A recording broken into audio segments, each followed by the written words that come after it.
Hi guys, how are you today? Good? Okay, I needed to see a show of hands. How many of you know what a giraffe looks like? Whoa, all right. Well, I brought my own giraffe. Okay, that's my prop for the day.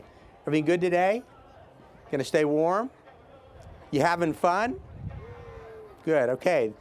So what we're gonna read today, I'm gonna read a book to you called Giraffes Can't Dance. Have any of you ever heard this book before?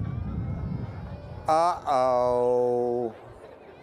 So you know it as well as I know it, right? Do you like it? Okay, well, we're gonna start. I'm gonna put my giraffe. You know something? I got a good idea. Madison, why don't you take the giraffe and hold it for me, all right? Okay, would you hold the giraffe for me? All right? What's your name? Madison, what's your last name? Mobs. Do I know you? My family, there was all right. All right, name of the book, Giraffes Can't Dance.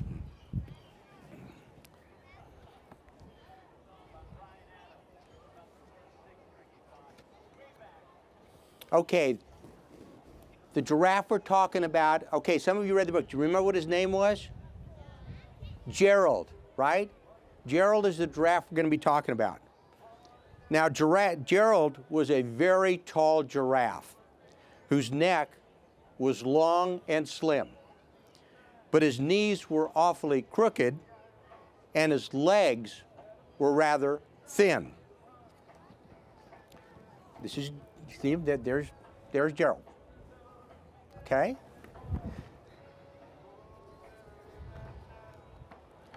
He was good, Gerald was good at standing still and munching shoots off of trees. That's where he got his food. But when he tried to run around, he buckled at the knees. Now, every year in Africa, they hold the jungle dance, where every single animal turns up to skip and to prance. And this year, when the day arrived, poor Gerald, he felt so sad, because when it came to dancing, he was really, really bad.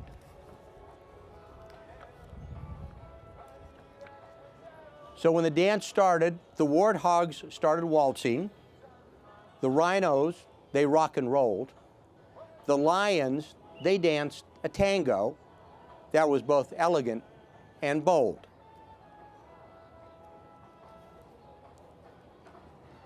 The chimps all did a cha-cha with a very Latin feel, and then 8 baboons teamed up for a splendid Scottish reel. Gerald swallowed bravely as he walked towards the dance floor, but the lions saw him coming and they soon began to roar. Hey, look at clumsy Gerald. The animals all sneered. Giraffes can't dance, you silly fool. Oh, Gerald, you're so weird. And Gerald simply froze up. He was rooted to the spot. The right, he thought, I'm useless. Oh, I feel like such a clot. So he crept off the dance floor and he started walking home. He never felt so sad before, so sad and so alone. Then he found a little clearing and he looked up at the sky. The moon can be so beautiful, he whispered with a sigh. The big moon. Excuse me, coughed a cricket, who'd seen Gerald earlier on, but sometimes when you're different, you just need a different song. Listen to the swaying grass and listen to the trees. To me, the sweetest music are those branches in the breeze. So imagine that the lovely moon is playing just for you.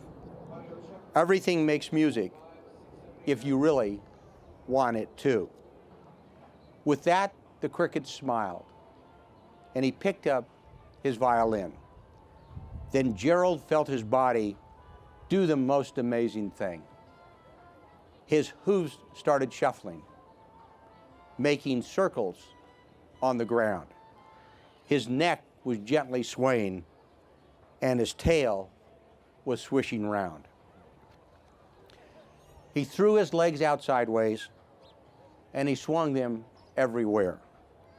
And then he did a backward somersault and leapt up into the air. Gerald felt so wonderful, and his mouth was open wide. I am dancing, yes, I'm dancing. I am dancing, Gerald cried.